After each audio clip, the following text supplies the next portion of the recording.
What is going on, everybody? John Pimba here with Howard Bender. Welcome into the Fantasy Alarm MLB DFS Game Day Playbook Preview Show. We are here for the Monday 7-game main slate. Howard, we're through the first couple of days here of the MLB season. It's been an exciting time here over at Fantasy Alarm. We've seen the Discord. We've seen a lot of winning screenshots here over the last couple of days. The one thing, though, when it comes to the beginning of the MLB season, Howard, and we do talk a lot about this throughout the season, is the rotational swings that we have. And as these teams all work their way down the bottom of their rotation, we have slates like we have today where, well, your pitching selections are not great. So we will be discussing the strategy on how to approach pitching on these sort of days, whether it makes sense to maybe take the best available or just, spend money on hitting as we work our way across it. Before we get into everything, though, Howard, sir, how are we doing? I guess we're doing okay. Yeah, I've just been kind of diving into this slate a little bit, trying to figure out which direction to go. You're right. We're at that point right now where it is a terrible time. A lot of back end rotation guys, players who we're either fighting for a fifth starter's job or just don't really cut it for their team. Couple of interesting names, but I don't know. I'm not loving it too much there. Yeah, I'm with you here as well. And the DraftKings slate starts at 7 o'clock. I know the DraftKings at times go sort of back and forth on whether or not they want to include, the 6 o'clock games on their main slate, depending on the overall slate sizes. FanDuel currently doesn't have, as the time of this recording, their slate even out for Monday. So we could find tomorrow morning FanDuel deciding to include the 6 o'clock start times in their main slate as well, which wouldn't be too surprising to see. But at least for now, at least for on DraftKings Monday slate, starting off at 7 o'clock here. When doing a quick run through sort of spreads and totals, nothing too crazy. Toronto-Houston does have a 9.5 total. That's the highest on the board of the games that are included. Yankees-Arizona also a 9.5 total there. They left off the Dodgers and Giants are on the slate, but they're only at an 8. Dodgers big favorites in that one, though, minus 230. So we'll see what happens. We know the Dodgers obviously capable of putting up a bunch of runs, but as we mentioned, some bad pitching here on this slate. So let's just kind of dive into it. Top price pitcher on this slate is Tristan McKenzie going up against the Seattle Mariners at $9,000. You have James Paxton at 86, Tanner Houck at 84, Olsen and Hancock round out the 8K range. Listen, we just saw the Boston starting pitching rotation, which most people didn't really peg to have much behind it, go into Seattle and really perform well against this Seattle Mariners offense here. McKenzie looked pretty decent during spring, coming off of last year's injury, riddled year.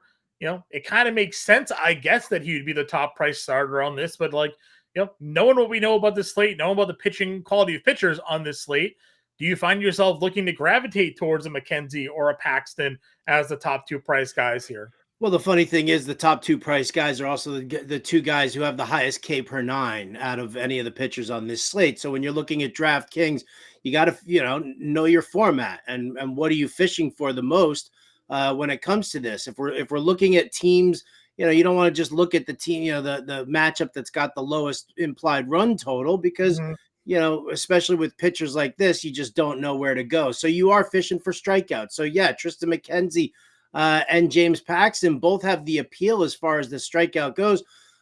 But, I would do one. I'd pay up for one. I'd pay up for McKenzie because we all know Seattle strikes out a ton.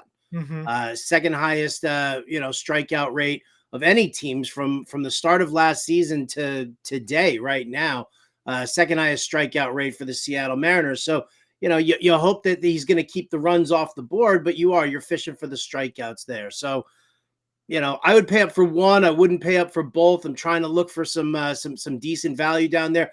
It's funny. You actually mentioned Boston and what they did up in Seattle. And I looked down over it at Tanner Houck, and it's, not the greatest K rate out of any of these pitchers, but it is Oakland. So, that's kind of where I'm sort of eyeballing this slate right now for pitching, paying up for McKenzie, possibly paying for Tanner Houck, and then looking even further down there, there's really not a lot to go for. I mean, I think you could take a shot on like somebody. I mean, Shamanaya, maybe, Yeah, maybe Mania. I do like the Detroit Tigers there. Emerson Hancock does have some appeal, but sure. he's not cheap enough for me. He's Right. not cheap enough for me, which is, that's really what it comes down to. Is I look at this bottom end of the pitching rung. I wish I could say Ryan Nelson because, I don't really, I mean, yeah, you got Soto and Judge for the Yankees, but you don't really have a whole stacked up lineup. But Ryan Nelson, I mean, I could strike out as many Yankees as Ryan Nelson could at this point. The guy just pitches to nonstop contact. So, Yeah.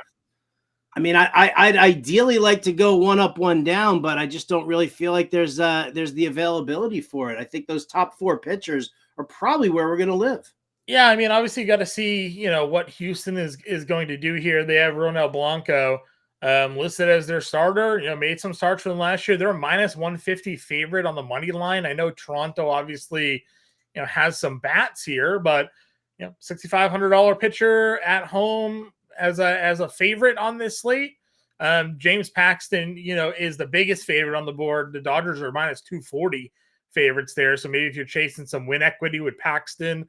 But yeah, I think overall it's going to be interesting. I'm going to have to, I think, see maybe where some of the rostership comes in as well. And maybe just sort of go with the chalk and be like, all right, listen, pitching sucks here.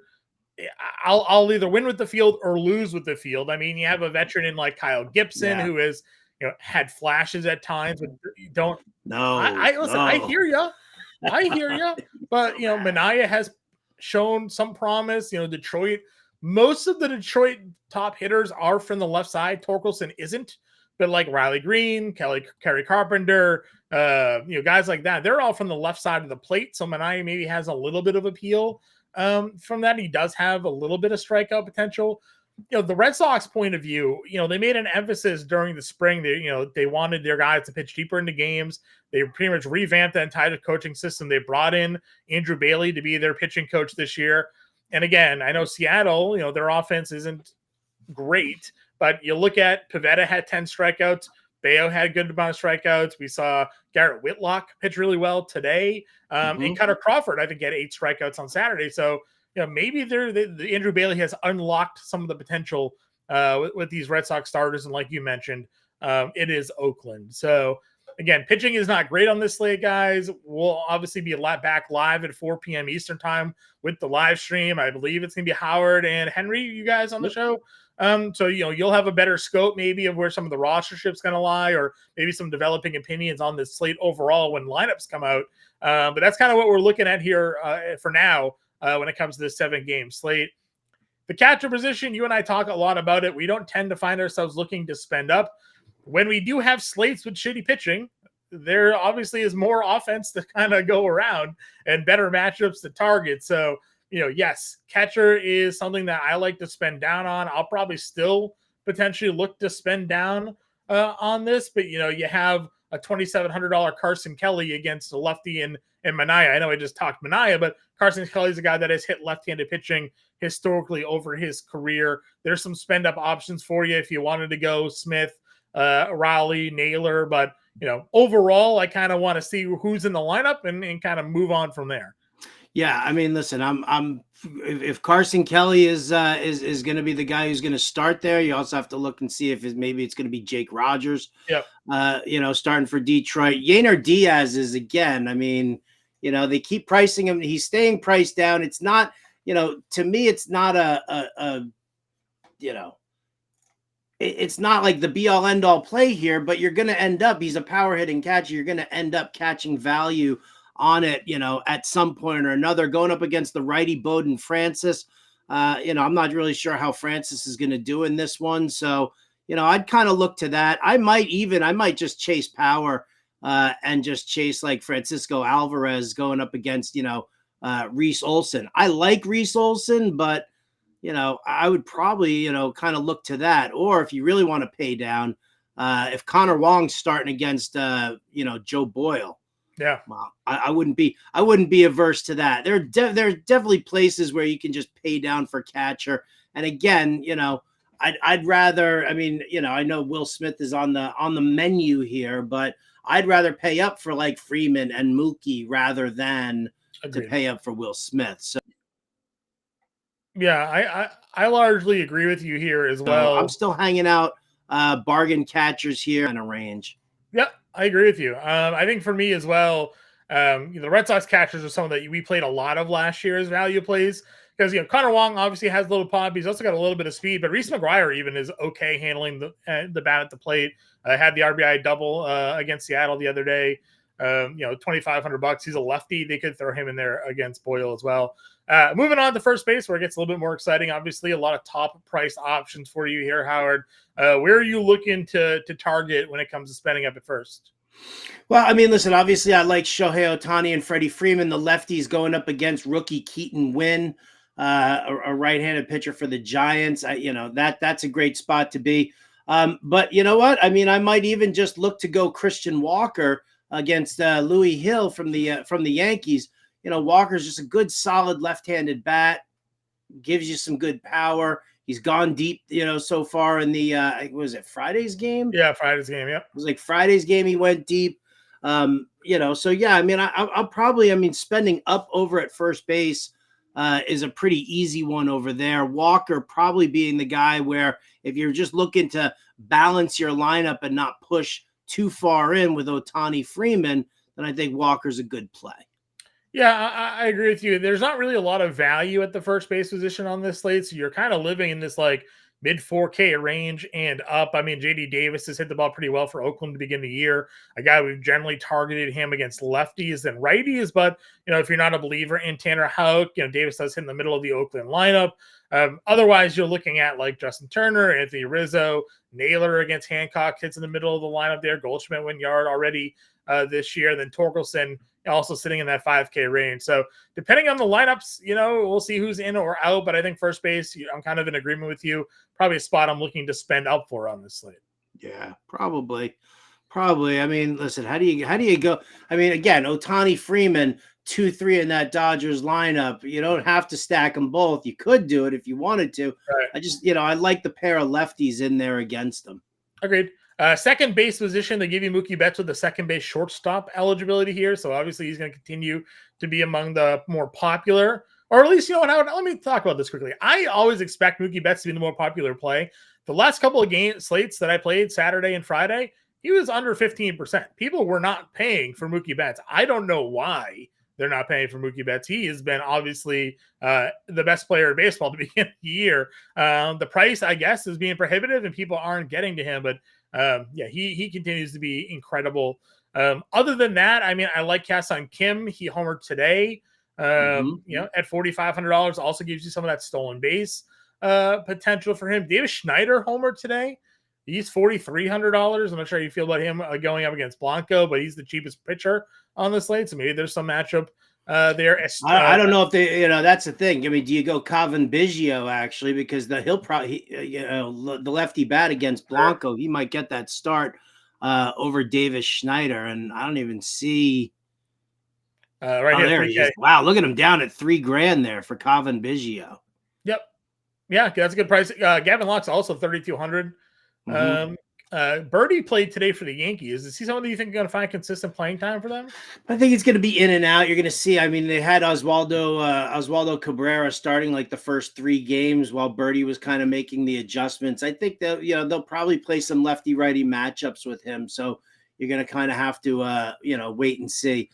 Second base for right now. I mean, obviously I like Ketel Marte. We were talking about the Diamondbacks. Andres Jimenez, I think, gives you against Emerson Hancock, who I don't hate Hancock. I just, he's young, he's inexperienced, and, so, I'm not sure what to expect from him. So I might lean towards, the hitters there with Andres Jimenez. Yeah. And do it that way. Or, listen, I mean, you could just say, screw it all and just say, I'm just going to go with Nolan Gorman and just chase as much power as I possibly can. He's super cheap too at $4,000 in comparison. Emmanuel Valdez for Boston, he homered today. One of the prospects they got in the Christian Vasquez trade a couple of years ago. He's got some pop in his bat, a big strike zone. He swings and misses a lot, but 3,300 against an Oakland pitcher. He had some home run upside. So we'll see what the lineups look like again when they come out. And Howard and Henry will update you at 2. But some possible names to put in your initial radar here. This is such an ugly slate. Yeah, I'm not speeding through it on purpose, people. I promise you. But there's just, it's not the greatest. For a day that has like 14 games, they gave us the 7 worst, I think, for us to look at here. 4 to the main slate on DraftKings. Third base, you mentioned not really picking on Hancock, but Ramirez obviously an elite play. We'll see about Devers, right? He missed a couple of games in Seattle with that shoulder, got back in the lineup on Sunday. Assuming that shoulder holds up, after playing today, going to be probably a popular option. Machado as well, coming off some strong production. Muncy at 45. Like, what are your thoughts on the top half of third base? I kind of like Bregman. Bregman lines up nicely. I mean, he's always hit right-handed pitching extremely well. Again, Bowden Francis, I'm not really sure, what we can expect out of him. I mean, obviously, yeah, Ramirez, Devers, Machado, Sure. you can go in that route, but, Bregman might be a nice, guy to pay up for a little bit there. I think you can go with Eugenio Suarez with some power against Hill. Again, I think that's, a good spot. And then another Dodger lefty in Max Muncy going up against Keaton Wynn. If I'm looking further down into the, into the position, the third base position, there's really, there's nothing out there. I mean, you got a homer for Bet Beatty the other day, Oh, I know, right? I wrote him up in the Fantasy Alarm waiver wire article about Brett Beatty. I was like, I'm just not ready to give up on this dude. Like there was so much hype, and he was so bad, and then everybody he just dropped off the face of the earth in fantasy drafts. So I keep an eye on Brett Beatty for sure. If you really want to pay down besides Beatty, I always feel like Gio Urshela is a guy who doesn't get enough credit. I mean, smart at bats, good play there, going up against Sean Manaea. Urshela usually hits lefties fairly well. So, I might look towards that. Yeah, I'm looking up. I kind of agree with you on the Urshela. If I remember correctly, he did have some pretty good splits against left-handed pitching. I'm going to quickly pull them up and see if that's kind of held through his Yankee days there. Last season, a little bit of a down year last season, but 2022, some good numbers against lefties, 330 WOBA, 150 ISO. So, if he can bounce back from a bad year with LA, definitely some good numbers there. Early Yankee years, he was a lefty killer, 219 ISO, almost a 900 OPS against Southpaw. So definitely could maybe get to some Urshela there as well. After that, I mean, there's just really not a ton. I mean, the Red Sox did start Pablo Reyes the other day. Came through with an RBI single. He's $2,500. If you remember, Howard, last year, Granda and I almost made a joke about playing Pablo Reyes. He was like one of the hottest hitters in baseball for like a month, and they never touched his price tag. He hits at the bottom of the Red Sox lineup. He gets a little wraparound stack, potentially if you like Boston there. So just kind of mentioning his name because of the price and the potential production we've seen out of him at times. Shortstop, again, we know Mookie Betts is there. A lot of these top price guys we've discussed already. You got a favorite or two here at the shortstop position?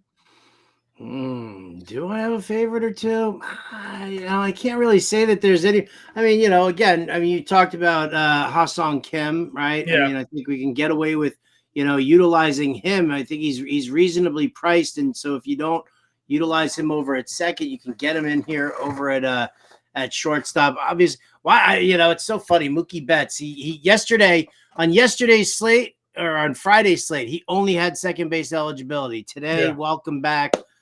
Shortstop eligibility for Mookie Betts.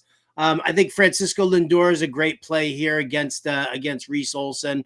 I think that's something we want to look at. Xander Bogaerts going up against again Kyle Gibson, who's not a player who I'm particularly fond of. Like you said, we'll see if John Birdie plays. Yep. Not 100% sure he does or not. And you know what? I'll tell you what, little sleeper guy who might, I don't know if he's going to play or not. or if they're just looking to use him against left-handers. But Blaze Alexander, he's a shortstop. They've DH'd him in Arizona, and I just think he's a better hitter than Geraldo Perdomo. Sure. I think Perdomo might be a little slicker with the glove, which is why Arizona favors him. But I feel like Blaze Alexander's a guy who you just need to keep an eye on right now. He's only 2,900, so it's a super easy pay down, even though, I mean, this is normally a very, very flush position, right? Yeah. But, you know, I mean, listen, if you're looking to pay up elsewhere, i.e. like the outfield, or you have to pay up for some starting pitching because the cheap pitching is just garbage, I think it deserves a look. Agreed. I always go to Jeremy Pena as well. Too good of a lineup, you know, and he's not a terrible hitter. He's got some power, has a little speed. It's at the bottom of the Houston lineup there. So Pena at 3,200 kind of, you know, finds himself oftentimes being my random one-off shortstop spend down. So I don't mind taking a look there as well. And then we get to the outfield, where again there is obviously this is where I want to pay up nonstop, right? Exactly. I mean, Corbin Carroll, Aaron Judge, Juan Soto, Fernando Tatis, Julio Rodriguez. I mean, this is where you want to pay up. I don't necessarily want to like bargain shop in too many places, but like outfield and first base is kind of, I think, for a slate like this, could be your bread and butter. Yeah, no arguments here. Another guy you can maybe even take a look at. You know, George Springer's got a couple home runs already to begin the season. Lourdes Gurriel has been unbelievable for Arizona at $4,900 here.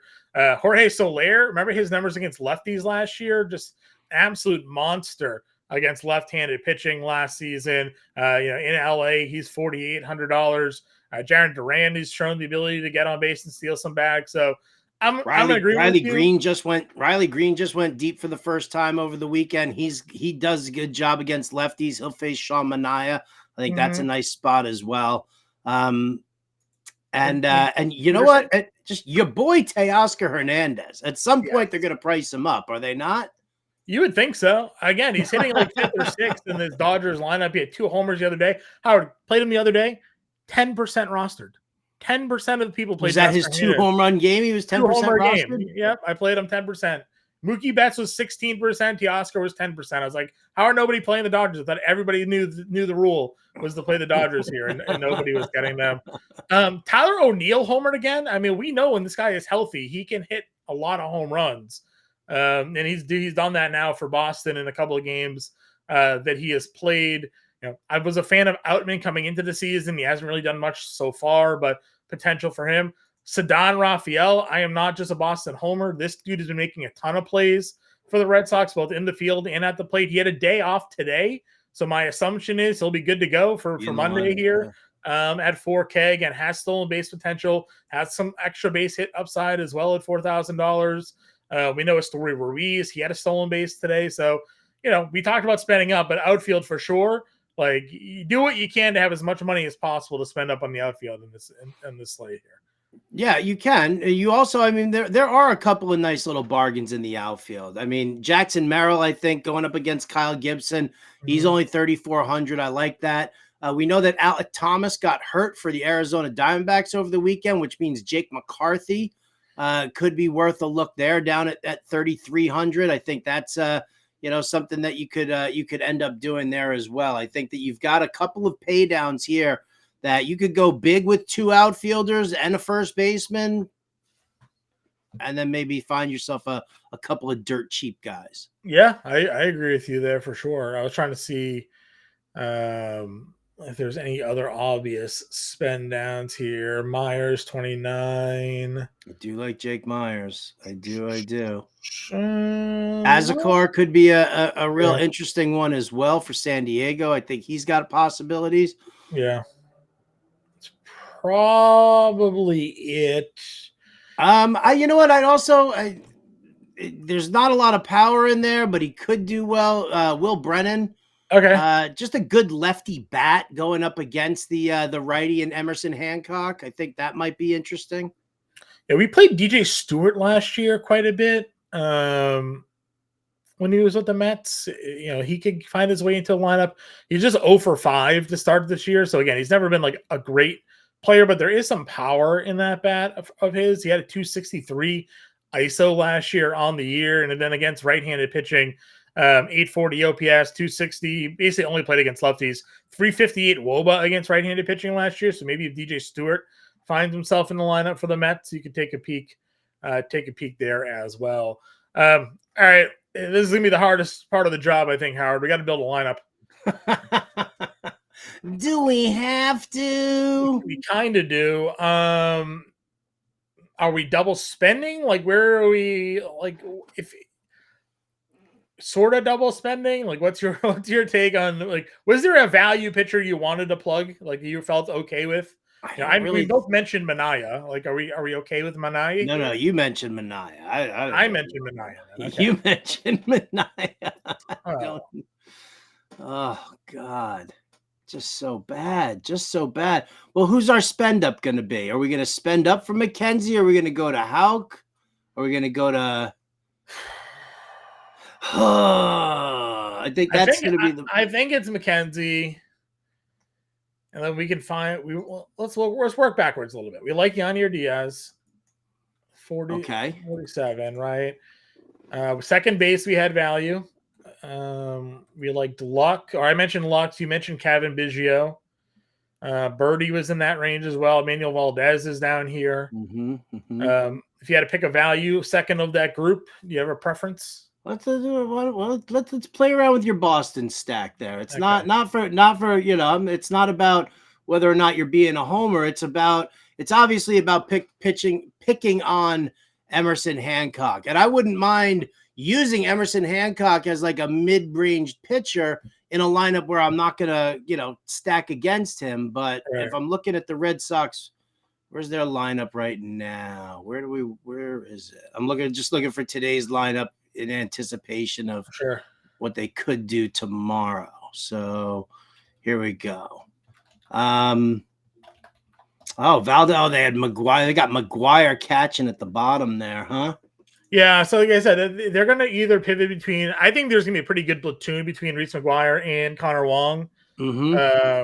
They've kind of gone back and forth on this slate. They both caught 2 games in that series, so there's a chance Wong catches tomorrow because McGuire caught today. Emmanuel Valdez has been in the lineup every game this season. He's playing second base well. Grissom's on the IL, so you can kind of lock him in and expect him to be in the starting lineup. He's generally batted 7th for them.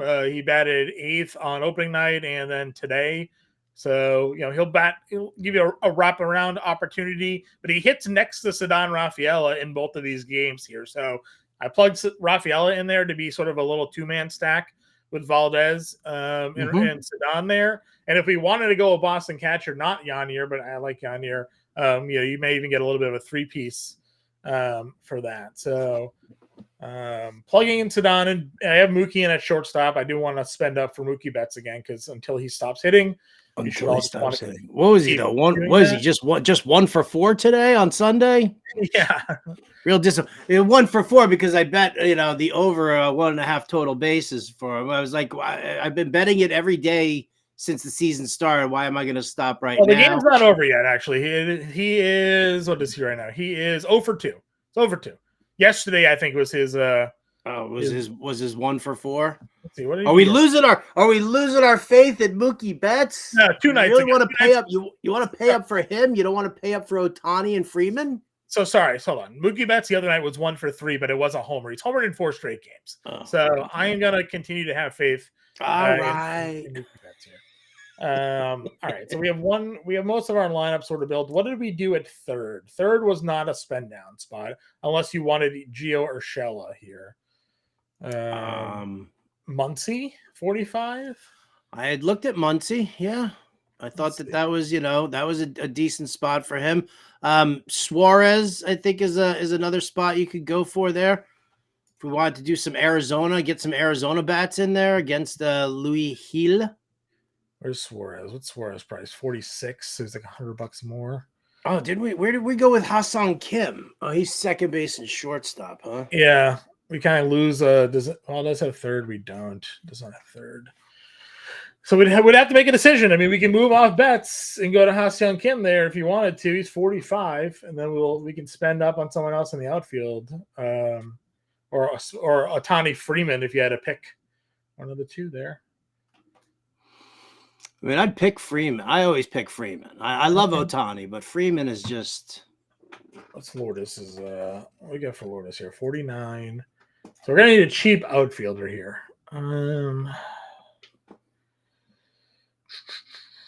What do we have for a cheap outfielder? Well, if we're gonna get Eugenio Suarez, Jake McCarthy might be next to him in that lineup. Is McCarthy playing? Yeah. I told you, yeah. Alec Thomas just got hurt, so okay. I'll bet you McCarthy starts tomorrow. That would give us not a ton of options at pitcher. That would basically give us Blanco here. Ugh. Or Ryan Nelson. It's dog crap. There's not, I don't feel comfortable like full fading Dodgers, but if we did, we go Christian Walker. That gives us Walker, Suarez, Gurriel, and McCarthy a little 4-stack. Well, I don't know if I don't want to do. I don't really want to 4-stack the Diamondbacks here. Let's go somewhere other than. You think Azakora plays? You think Azakora? What's that? I'm not 100% sure on that. We don't really have full lineup, so we can kind of. Why'd you take out Lourdes Gurriel then? Unless you're going Lourdes Gurriel with Christian Walker, just like Suarez. A 2-man stack. Then get Suarez out of there. Like, I mean, that's I prefer the 1-2 punch. I prefer the mini stacks. So we'll go back. We'll get our Dodger exposure with Muncie then and save $100. That works. Okay. We have 2 Boston, 2 Arizona, 1 Dodger. So 57. We still need a cheap outfield to get a pitcher though. So does Myers work for you? Jake Myers going to be in the lineup? Yeah. Right, and that gives us 86. We can just go right back to Paxton. So we figured a way to double spend here, Howard. Double spend to the top. McKenzie and Paxton with Yadier Diaz, Christian Walker, Emmanuel Valdez, Max Muncy, Ha-Seong Kim, Ceddanne Raphael, Lourdes Gurriel, and Jake Myers. No dollars left over. Again, everybody, this is an example lineup. Official lineups will come out. Some of these guys may not be in the lineups. They may be out. New guys, new value might open up. Make sure you tune in at the 4 p.m. live stream with Howard and Henry. They'll have all of the updated information for you guys, including some lineups that will be posted. They'll answer your questions there. So get in the chat, like and subscribe so you never miss a show. Any final thoughts here, Howard, for the people at home? No, I don't really have any final thoughts. I'm ready to get back to like Tuesday DFS. Like I'm not gonna play. Like I'll be here on Monday and help as much as I can, but I'm not gonna play this slate heavy at all. If there's one thing that I've seen like here through Saturday, Sunday, and Monday's game, and anticipation of Monday's games, that I prefer now to have reliable or somewhat reliable 2024 data. It's obviously too small a sample size right now, but it gets a little tricky. Anybody who saw my best bets on Sunday, garbage, right? I mean, they're just, missing here, missing there. It's like missing by a half a run, missing by a half a hit, stuff like that. I mean, it's a tough spot to be in right now in the beginning of the season, but we all work ourselves out with that. And that's what I plan on doing with DFS. So my recommendation is to play lighter on a slate that if you just personally don't like it. I don't like this slate, so I'm not going to bet it heavily. I'm not going to play it heavily. And as simple as that. Tuesday, when I get a bunch of aces in there and I know what's up, right. We call these slates Howard Ironman slates. If you're familiar with the DraftKings Crown reward system, they have a thing called the Ironman, which awards like their highest amount of crowns at the end of the season. And basically you play at least $1 every day of the year that there's a slate. So we call these Ironman slates, where it's like you hate it, but to keep your Ironman tracker going, you just throw $1 in to build a lineup so you get credit for playing. So we call these the Ironman slates. So a little terminology, vocabulary. When we mention Iron Man slate, it means, we're going to throw one lineup in to keep things moving along to the next day. But like I said, tune back in at 4 o'clock. Howard and Henry will be there, and we'll catch you guys then.